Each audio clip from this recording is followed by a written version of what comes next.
Good Monday morning, everyone. This is Ruben and Veronica with Red Alpha Custom Prints, aka Baby Doll and the Roopster, with another exciting episode of the Red Alpha Mugshot Monday podcast.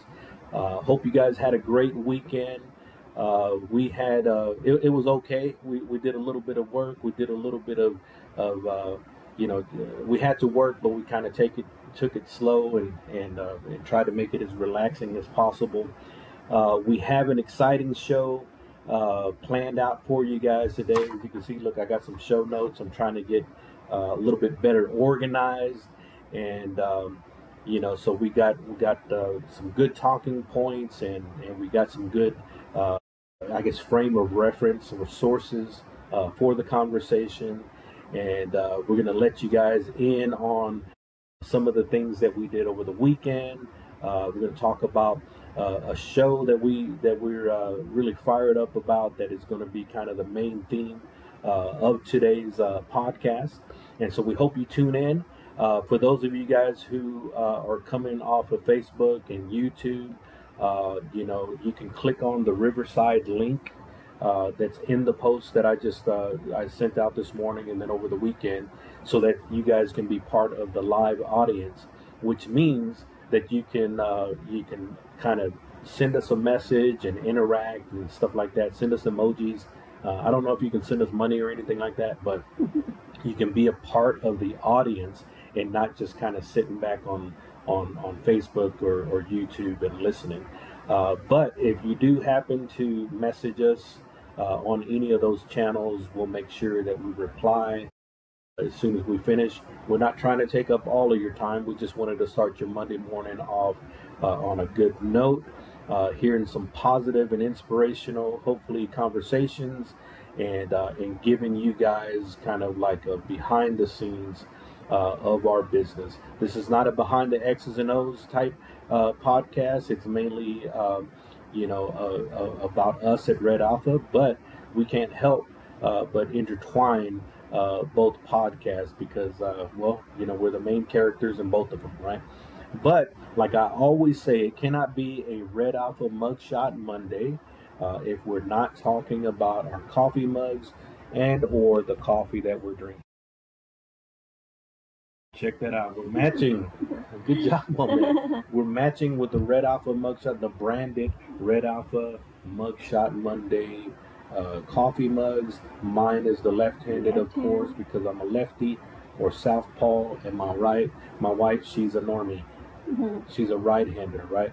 But we go together like peas and carrots, like Forrest Gump says, like peas and carrots. That's how we go together. But the coffee that we're drinking is what is it? Black Silk by Folgers. Yeah, Folgers.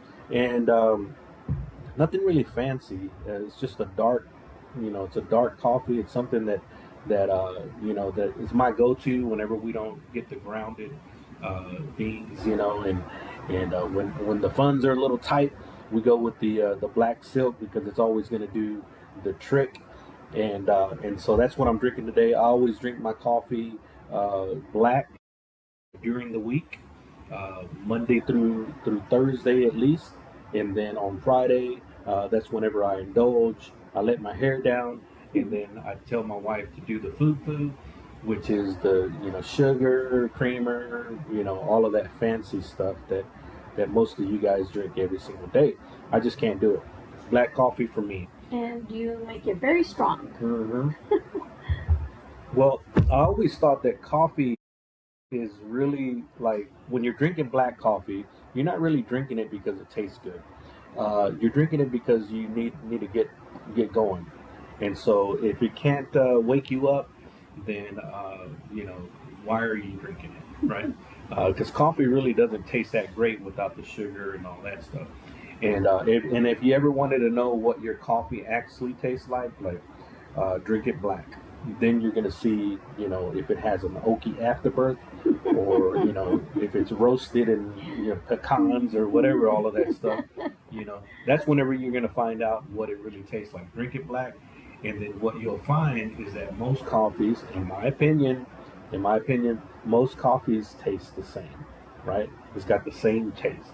So when it's like that, whenever all things are equal, it needs to be able to wake you up. And how many scoops of coffee do you put in? All of them, all of the scoops. Well, the thing is that you don't use the normal, the coffee scoop.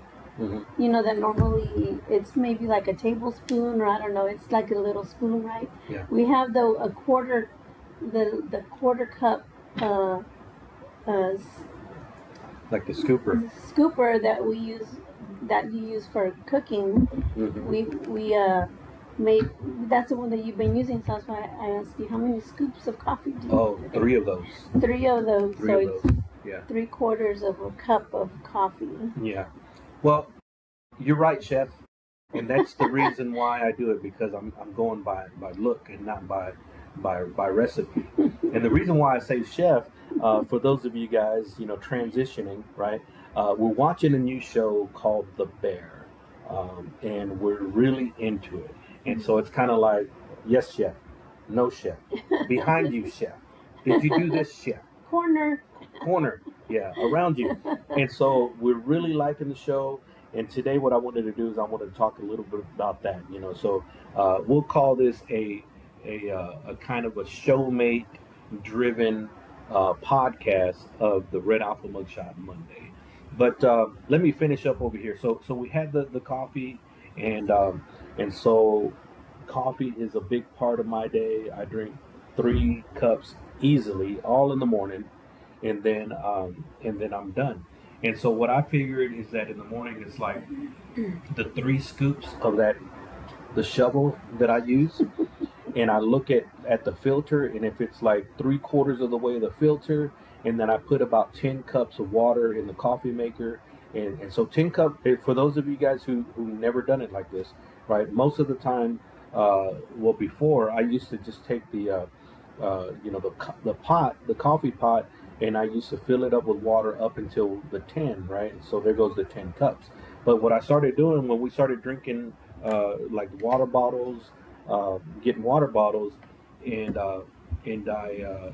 I realized that 3 of these 16.9 fluid ounce bottles is about 10 cups, right? So there's some mathematics for you guys, just so that you know that we're not just a comedy channel. We're also educational. So 16.9 fluid ounces is approximately 10 cups, right? So there you go, boom. Thank you. Call me professor, or today you can call me chef. Right? Call me chef. Call you But chef. what is your normal routine? For those of you guys who might be tuning in, what is your normal routine when it comes to coffee?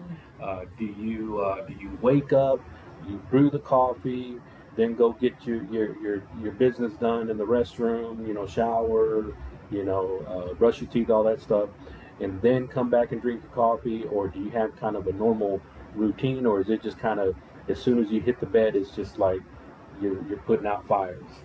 I like to have the routine. I always get up on the right side of the bed, right?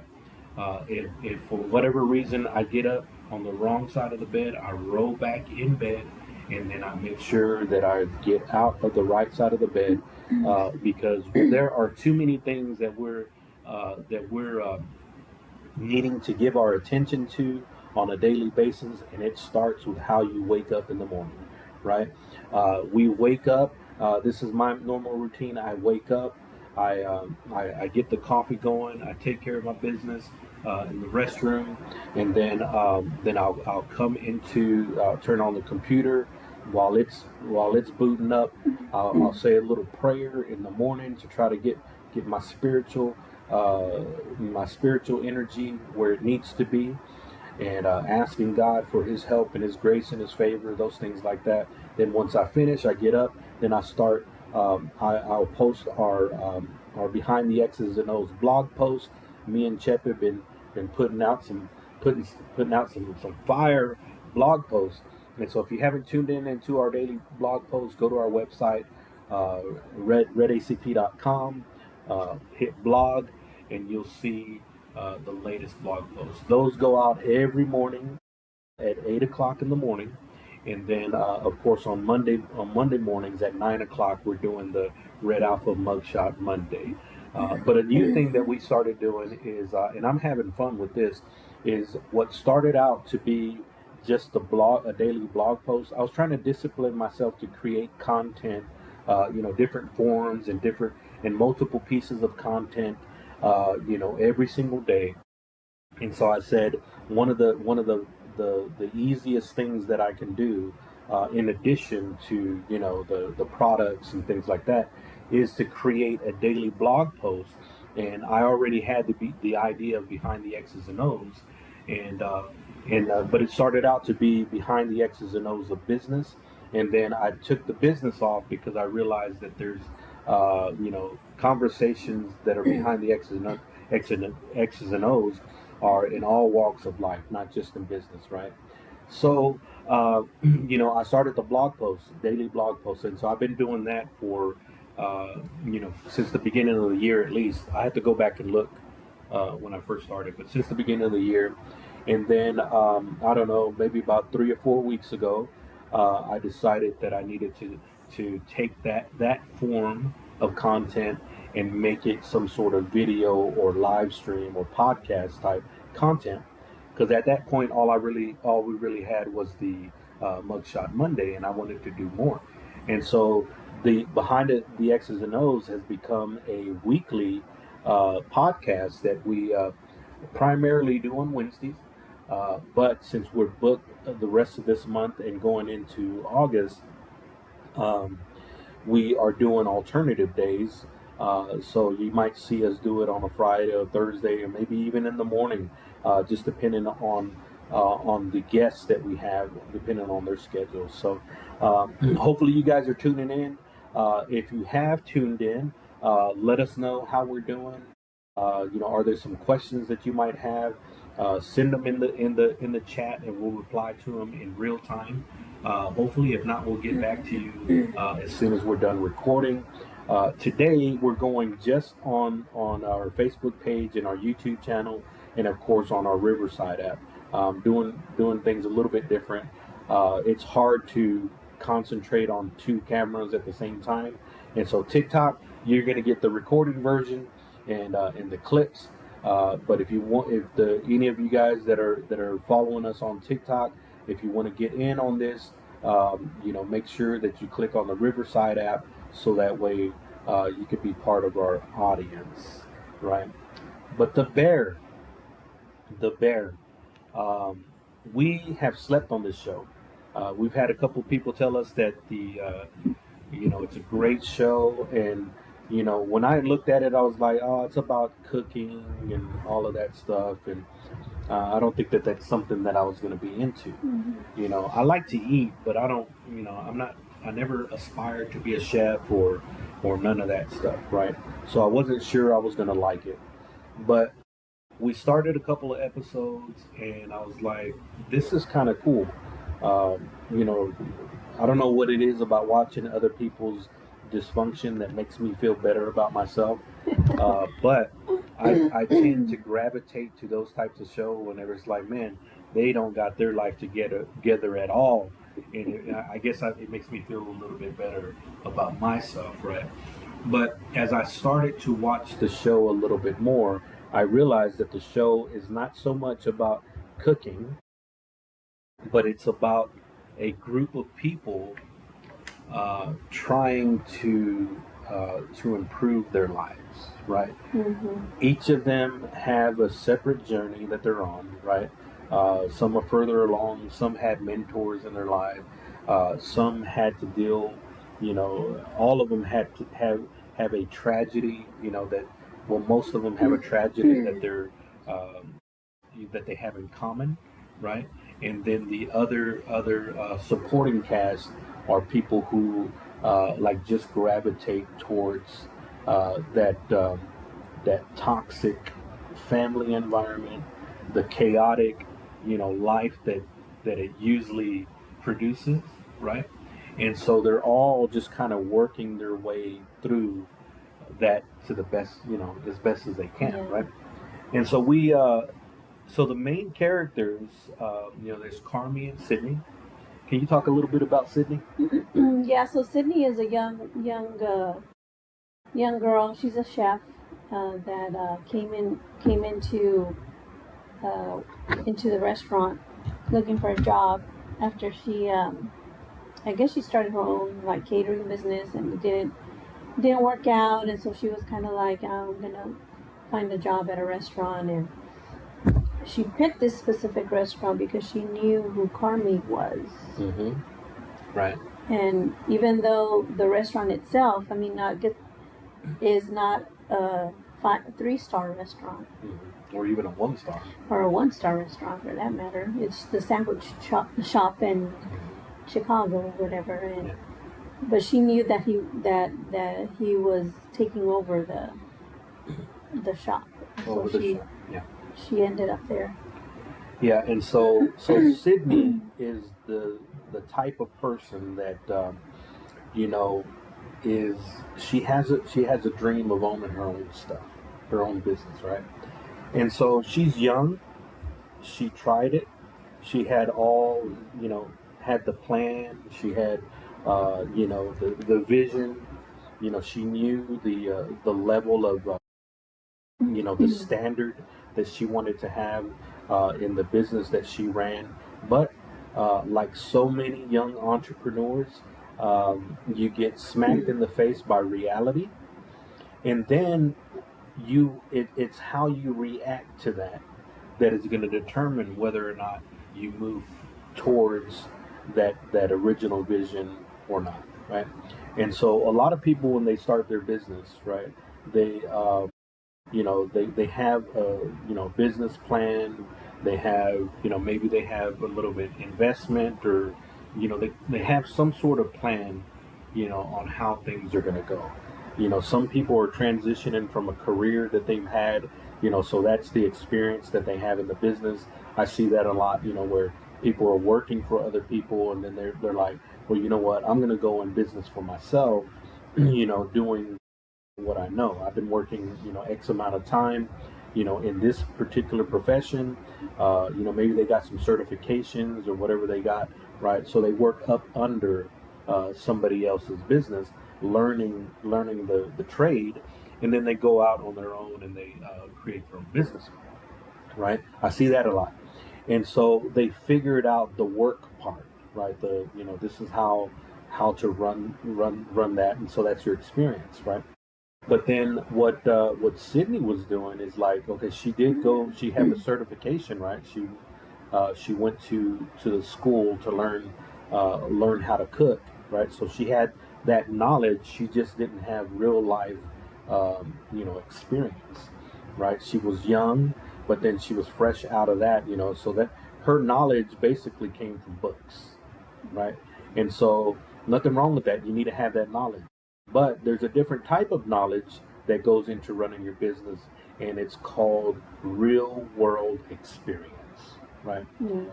Because the customers that you read about in books, or that hear about on video, are not the same as the ones you're actually going to deal with. There's some similarities, but everybody's different, right? And so the reality of running your business, you really figure it out. Like, you're like, okay, so I got this right here, but I'm missing this, and then for those of us, or those people who are going to stick around in business for a good amount of time, you start putting all the pieces together so that you can become a complete business owner. We're going through some stuff right now that is requiring us to be better. And so this show is a really good show, because it's like I can find myself like relating to a lot of the different characters.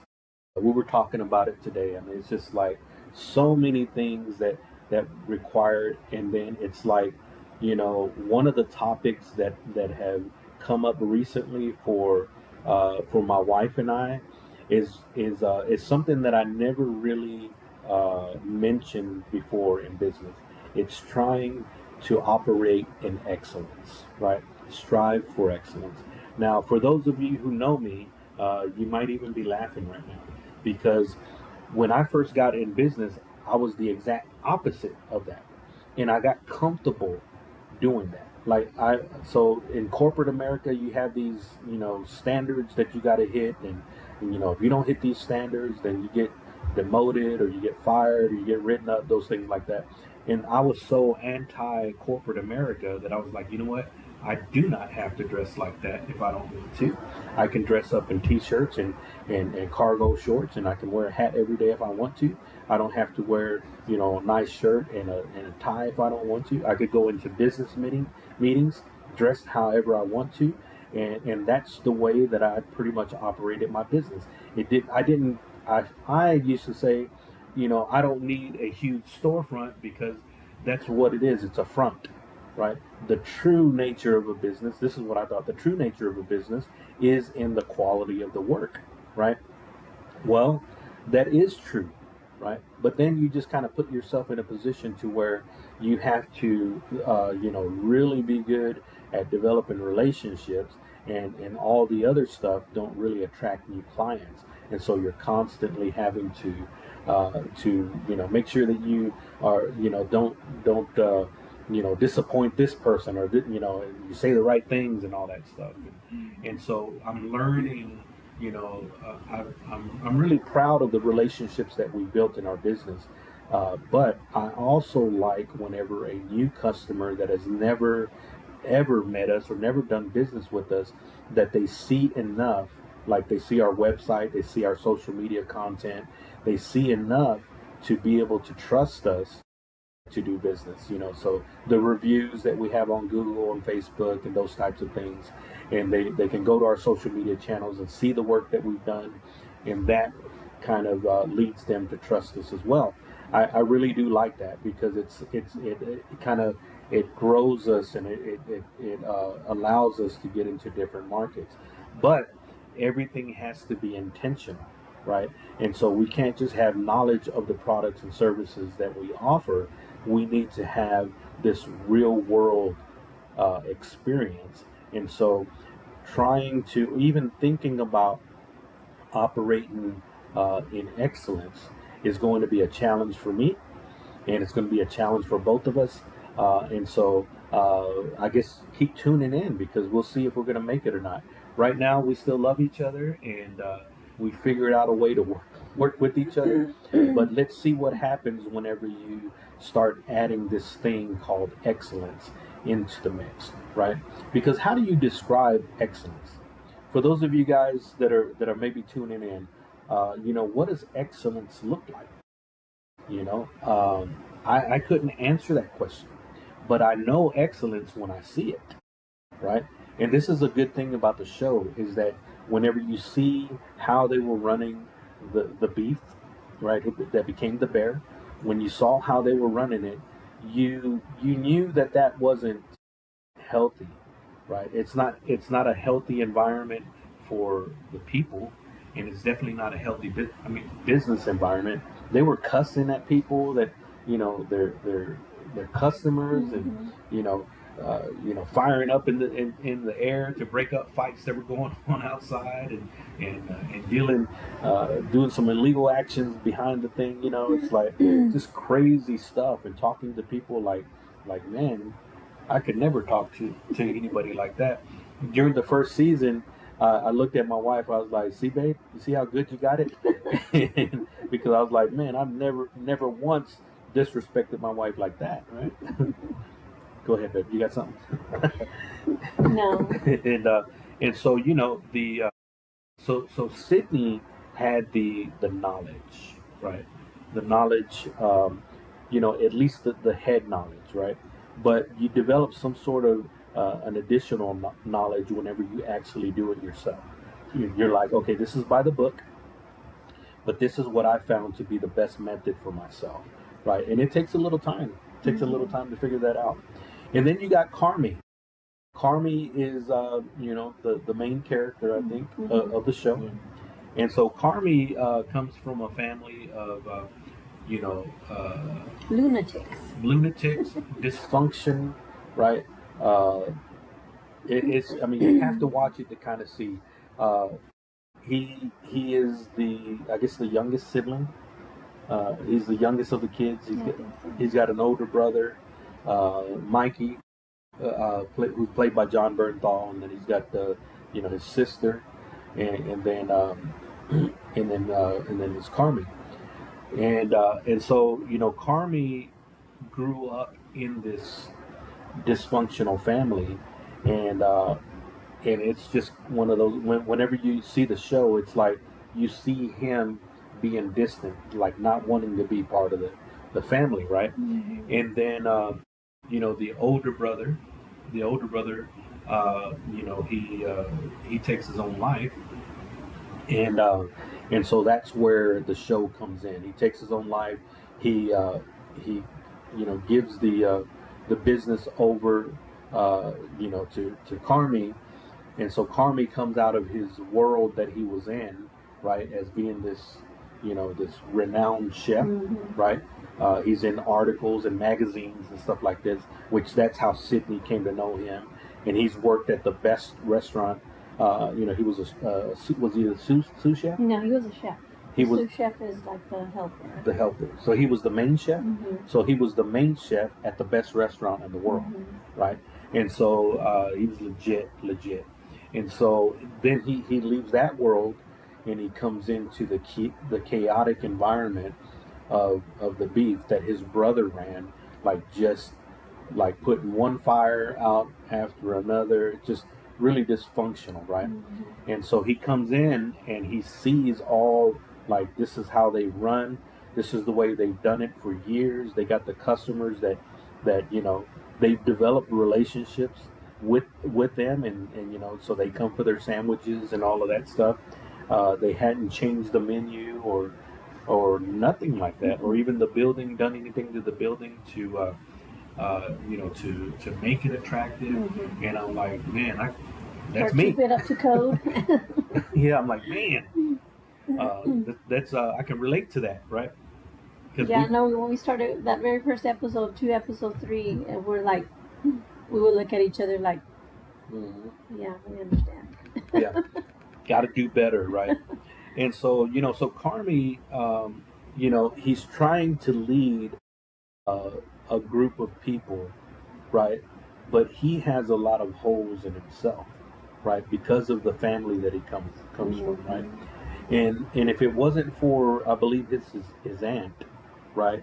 She seemed to be the level-headed person, like the sister, his mom's sister, and she says, hey, you need to come out and stay with me in New York for a little bit, just to kind of get away from this, because you don't want to be a part of this, right? Mm-hmm. She loved her sister, but she knew how her sister was, and and so she was like, all of these people, that's their world, right?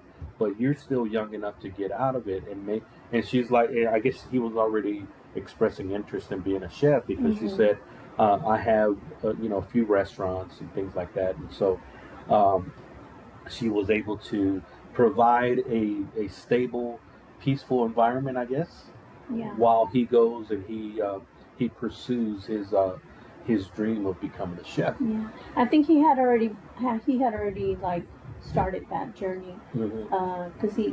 because they were making fun of him, like, oh, he had gone out of the country and Oh yeah. to study in Copenhagen or something like that. So they would he would come home for the holidays, and they would just rag on him because he was hoity-toity.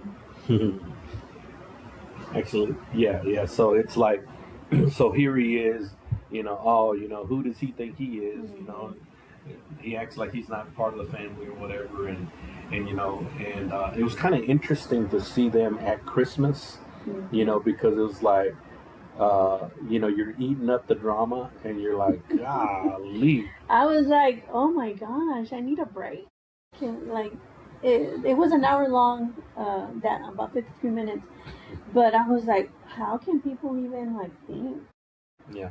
or Yeah. what to say? And everybody was talking at the same time, and nobody was like level headed. Everybody was on 10 the whole time, and it was just really chaotic. Yeah, and so the main ones, right? So it's like the mom, and she's just a mess, right? Yeah. There's multiple things wrong with the mom, right? She drinks, and there's probably depression, and uh, there's suicidal thoughts. There's so much going on with the mom that you're like, dang, what, but the cool thing, the cool thing about it is that it's not really cool, but it's like, everybody has a backstory, right? No one just becomes who they are overnight, right? And like for us, we're talking about excellence, right?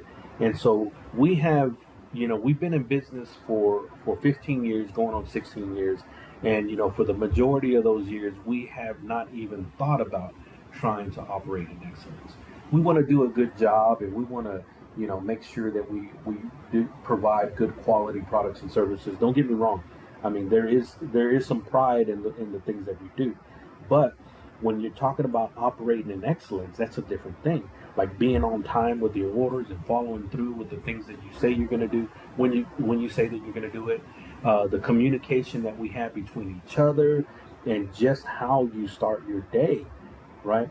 Though now when you start talking about excellence, it's not so much of a thing that you can say, hey, do these things right here and you'll have excellence. You can't really describe it that way. But I wrote down on a board over there, it's like excellence is not perfection, but you will recognize it when you see it, right? And that's what I'm trying to embrace that. It's like, I can't really tell you how to be excellent in anything because I have not operated in excellence, right? And so I've been good, right? But whenever you're trying to transition from to a better place, good has to you got to start hating good, so that way you can have a chance to be great or to be excellent, right? And so, everybody has a backstory. We have a backstory, and so now what we're trying to do is we're trying to, write the story of our next chapter, right? There is a next chapter to our lives. There's a next chapter to our business, and so we're doing some things behind the scenes that are going to help us transition to that next chapter. As you guys know, with grandparents, I want to be a better grandparent. I want to be more present for my grandkids than maybe I was for my kids. I want to be a better father to my kids and help them in their adult journey, especially as their families. I want to be there, in a different way. But of course, I have a backstory too, right? We both do. And so, just like Carmi, he started this journey, but whenever whenever you're starting to change around people who refuse to change, there's always going to be some friction, right? There are some people that are just happy being who they are, right? And they never see any reason to make any type of improvement. This is the way I've always said it. This is the way I've always communicated. This is how I've always done it. Take it or leave it, right? And that's not a good environment for anybody, but it's not a good environment for someone who is striving to be better, right? And if you look at all the characters in The Bear, all of them have their thing to where they're striving to be better, right? Some of them just need a little bit of a push, right? Some of them need experience. Some of them need to just kind of just be patient. Some of them need an example, right? To let me see what it looks like, and then maybe I can believe in myself to do it, right? So you can take any one of the characters. Which ones do you think, like especially this last two episodes, right? Which one do you think that most kind of embrace or represents that just needing to see it? I think it's Tina. Tina? Okay. The lady that's been working in that restaurant for a long time. She seemed like an old school kind of lady. It's like, this is how I've done it. This is how I've always done it. And this is how I'm going to do it. I don't care what you say. Yep. And but I think that she saw something. I think it might have been Sydney that. Even though Sydney she has a little attitude as well, which I think she totally needs that attitude in where she's working. But she gave Tina a boost in her, I think in her confidence. Yeah. You know, it's like when I look at Tina, right, and then I look at the kind of the interactions between Tina and Sydney, right? You need a Sydney to help with Tina, right? So Sydney's tough, right? She can dish it out just as much as she can take it, right? But she has a calm demeanor, right? Yeah. And she doesn't dish it out like by elevating her voice. She for the most part she stays calm, right?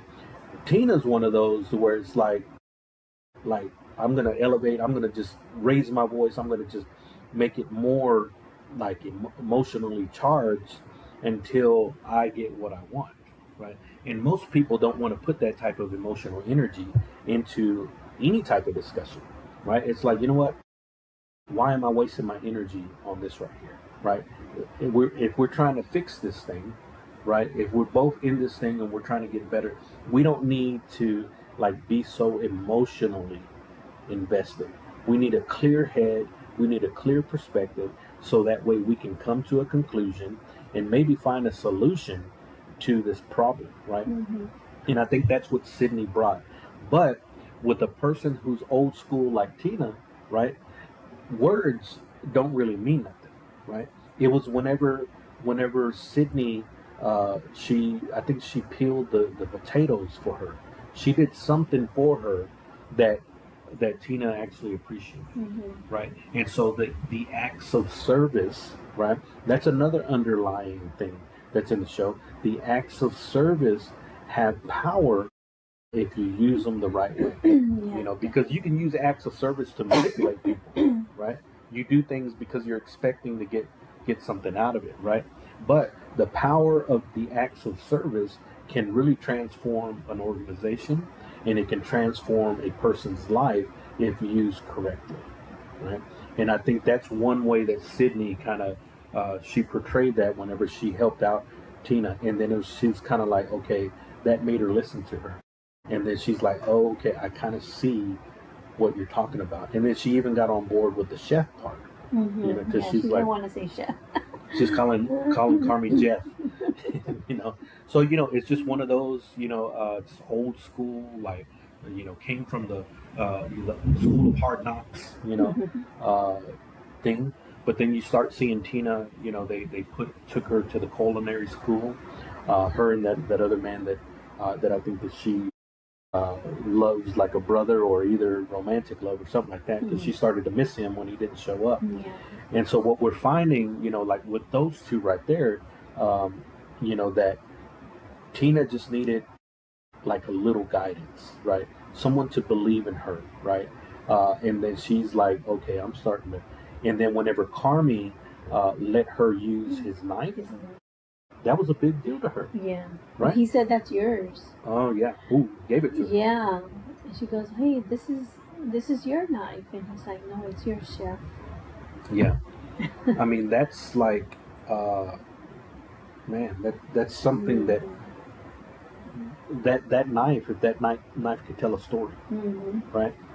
It had been through all of the things that Carmi had to go through to become the chef that he became, right? I mean, it's crazy, What would my squeegee say if it could talk? I think that's why it's kind of difficult to, whenever like our heat guns go out, or old piece of equipment we have to replace that we've had for a decade, and you're like, man, we've been through a lot together. Exactly. And how do you let that piece of equipment that has been with you bow out, exactly. With respect and honor?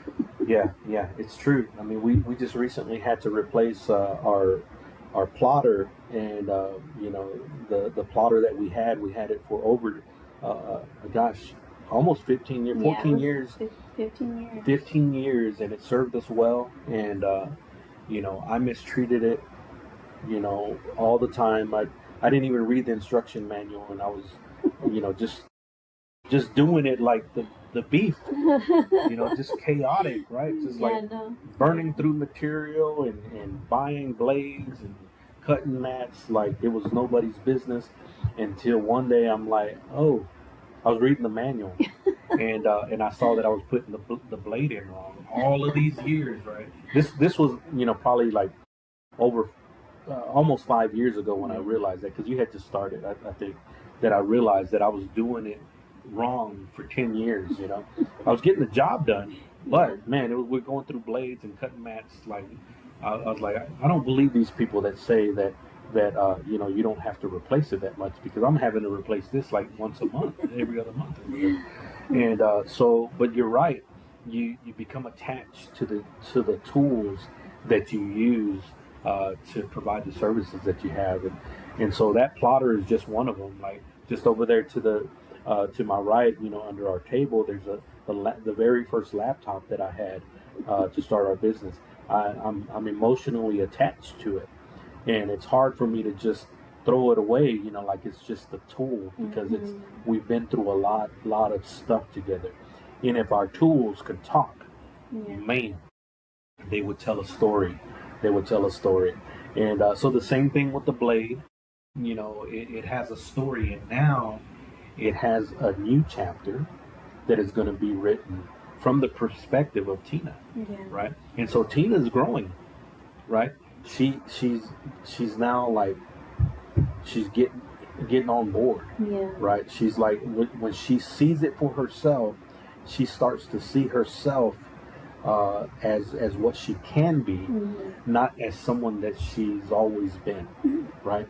So it's powerful Yeah. to take somebody out of the environment that they're in, and it doesn't matter what environment that you grew up in, or even what environment that you created, in business, right? You can always improve, but in order to get out, you have to look out, right? If you're always looking in, all you're going to be able to see is what you built or what has been built for you, right? But if you want to get from one place to another, you have to be able to look out from your current situation and see something that is worth striving for. Yeah. For us, it's improving our process, and it's not just getting better. I needed it to be a bigger word, because I can move one thing, I can do one thing differently. I can make one minor change and I can be better. But to strive for excellence requires me to do it consistently over a long period of time, and not really being able to describe it, but to know when I see it, right? And that's the journey of Tina. The one person that I was going to say is Richie. Yeah. Oh, yeah. The Forks episode, that was so powerful to me, because so Richie is is a character that is related through friendship. That's what they say, right? I'm related to friendship. They call him cousin. He's not related to them, by blood, but he's related, by friendship. He's been there so long that they just call him cousin, right? I've seen people where they call so and so uncle or aunt or tia, whatever, and they're not really the uncle or the aunt. They've just been there so long that it's they're part of the family, right? Through friendship. And so Richie is one of those guys. He's been with the family for so long. His best friend was Mikey, which was the older brother that took his life, and I mean, he's just one of the family, right? And so in this episode, it's titled Forks. Carmi sends Richie to a restaurant, which is like one of the top restaurants in, I guess, in New York. Is it in New York? Yeah. In New York, and I mean, those people run a tight ship. It is so. I mean, if you've never seen what excellence looks like in a restaurant, watch that episode, Forks from the Bear. They have everything down to a like seconds. They even have a sign that says every second counts, right? And so Richie comes in, and he's got his like his supervisor, which they're like the part of the serving staff, Yeah. right? They're part of the serving staff, and their job is to make sure that everything operates in excellence, right? And it's through acts of service, through acts of service. And so Richie's coming in with this. This is how I've always done it. This is how we've always done it all of this time. And he's coming from that type of environment. He's resistant to change because he doesn't. First of all, he doesn't see that he needs to change, right? Because sometimes you have that chip on your shoulder. Sometimes you have that chip on the shoulder because if you are told that you're not valuable enough, you either buy into the to that narrative or you develop a chip on your shoulder, right? You develop a chip on your shoulder to where it's like that chip on your shoulder is going to serve a purpose while you're developing into the man and woman that you're hoping to become. But there is a line to where that chip on your shoulder is not going to serve you anymore. Sure, you're still valued, but you got to get rid of that chip on your shoulder in order to be able to draw the people in your life that are going to help you get to the next level, right? You have to become a better person, right? And I know all about that chip on your shoulder. And if any of you guys know my story, I've said it before that I came into this business with a chip on my shoulder, thinking that I was better than I wasn't, and this business has humbled me to the humble man that I am right now. And I still got a lot of work because I'm not really as humble as I can, but I'm not going to pray to God to humble me. I'm going to humble myself because that's another lesson right there. Don't ask God to humble you. Don't even ask God for excellence. To be humble, no. No. So I ask God for a spirit of excellence. Big mistake. Huge mistake. Huge. And so I'm like, you, because God isn't going to say, oh, okay, here, let me download excellence into your brain, into your spirit, right? Yeah, it's not going to be a dove that's going to be floating out. He's gonna do it through uncomfortable ways. And right? Boom, it happened right away. Yeah, right away. God was like, man, I've been waiting for that one right there. Like, he hit button. He anticipated my prayer before I even asked for it, right? But I had to decide, is the pursuit of excellence worth it to me? Or do I just sit around and do things the way that I've always done for as long as I can? How long can the chip on my shoulder serve me? How much deeper in my life, right? Am I going to be able to transition to where I'm leading a team? We're expanding locations or whatever. We have better facilities, better equipment, and all that stuff, and being able to provide a higher level of customer service to our customers. How long am I going to be able to use this chip on my shoulder to take me in that direction? I don't believe that the chip on my shoulder is going to serve me at all.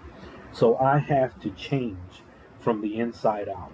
And that's one thing that I said in the beginning is like, the excellence needs to start from the inside. I have to be better on the inside for the outside to be valuable. I think you think, did you turn it off? Because it's for the outside to show. And so, just excellence, right? So they had Richie coming into this restaurant, and his first job for the first week or whatever was to clean forks. And so he was cleaning the forks, and he was like, "How long do I have to clean these forks?" And the guy was like, for a week or whatever, right? And so he was like, he was critiquing the forks. He said, "See this right here? It's got a streak. That one's got a streak. That one's got a streak." And then Richie was like, "It's clean. Who cares if it has a streak or not?"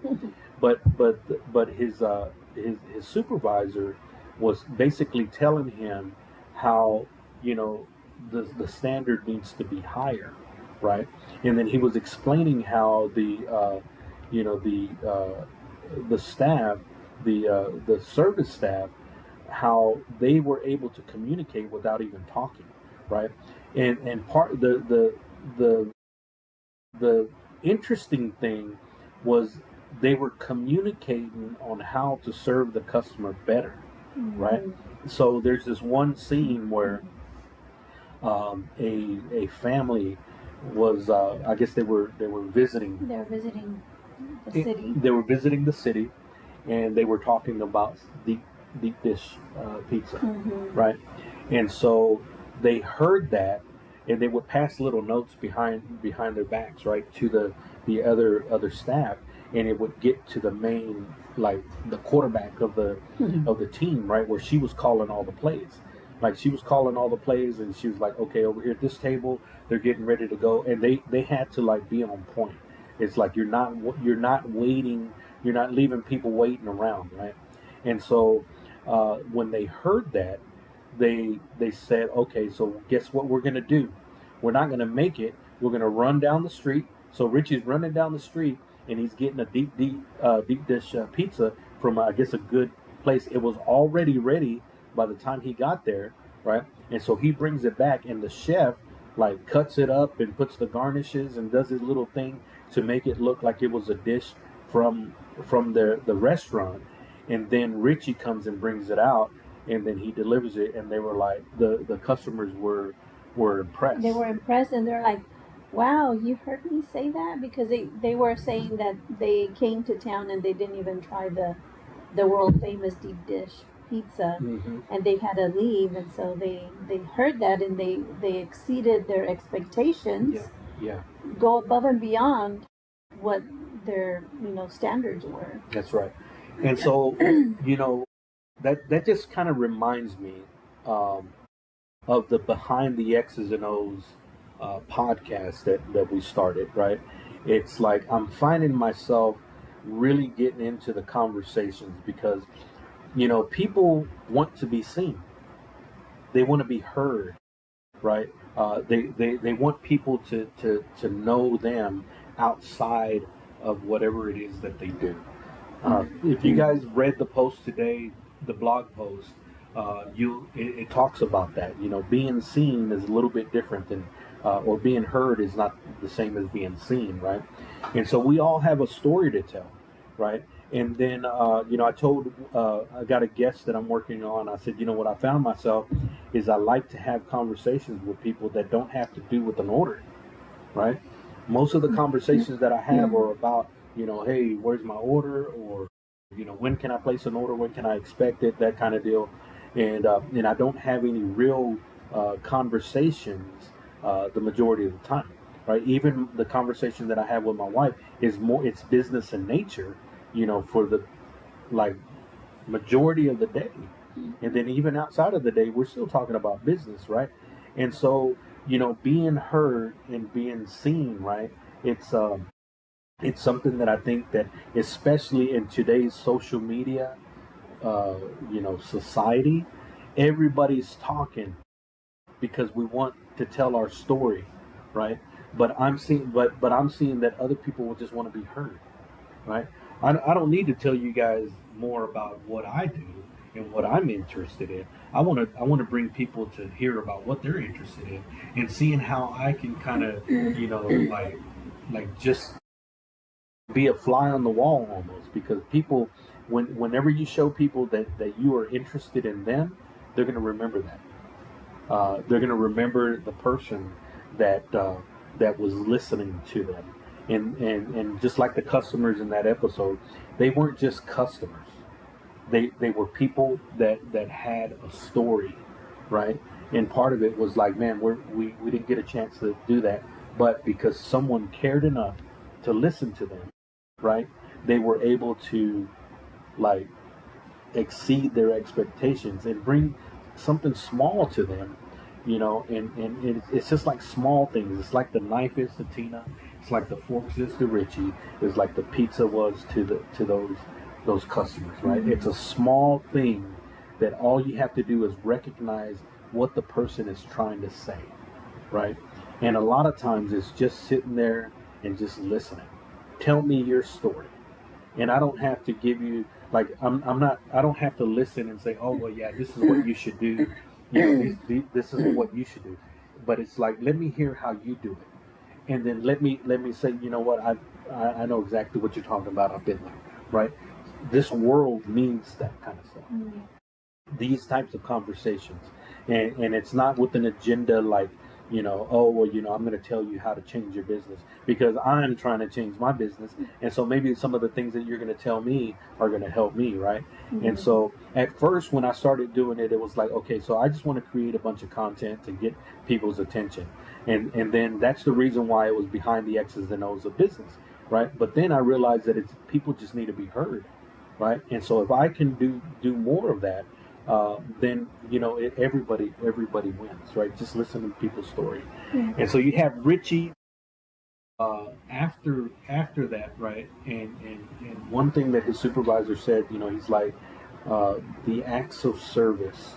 He says he just likes being able to know that he helped someone, right? I've never looked at acts of service like that before. To me, it's kind of like I was like Richie in a way. It's like washing these forks is beneath me. Can't you get somebody else to wash the forks, or I've already washed the forks enough. Let me do dishes, right? And so, but after it all, especially whenever they promoted him to be like part of the staff out there, right? So he was looking sharp, man. He was they dressed him up in a coat and slacks and he was looking sharp, and he just looked like a brand new person, right? And it's just being in the environment, right? Seeing it for yourself, but actually being there, right?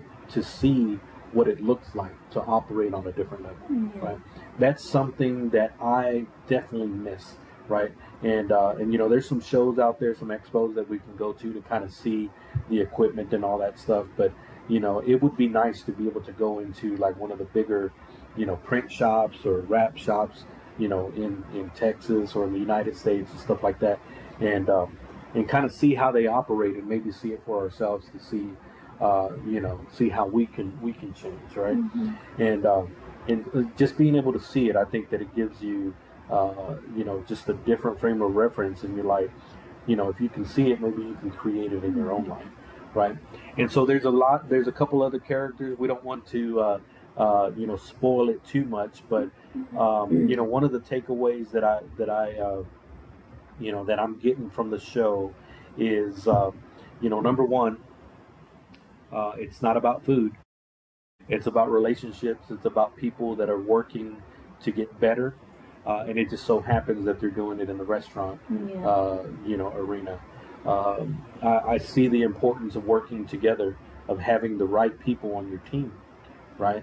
And so being able to work together with the people that you have, and then becoming the type of people that you can be to attract a better, a better team. And then recognizing that people may not come to you in like already in their final form.